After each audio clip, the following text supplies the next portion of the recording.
Káva, vole.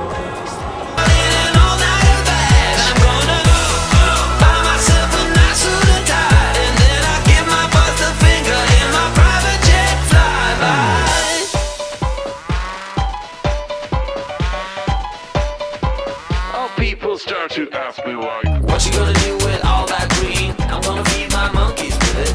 They all hang out by the pool next to my backyard roller coaster with my face on a giant poster. Tonight we're having oysters with the Kobe steak in the toaster.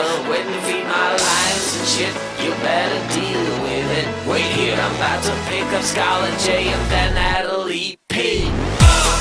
What you gonna do with all that cash? Gonna stay out in an all-nighter bag. I'm gonna buy myself a nice suit and tie, and then I give my boss the finger in my private jet flyby.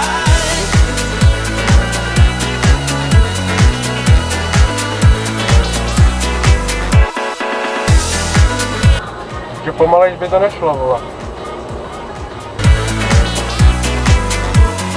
What you gonna do with all that green? I'm gonna feed my monkeys with it. They all hang out by the pool next to my backyard roller coaster with my face on a giant poster. Tonight we're having oysters with the Kobe steak in the toaster. Waiting to feed my lions and shit. You better deal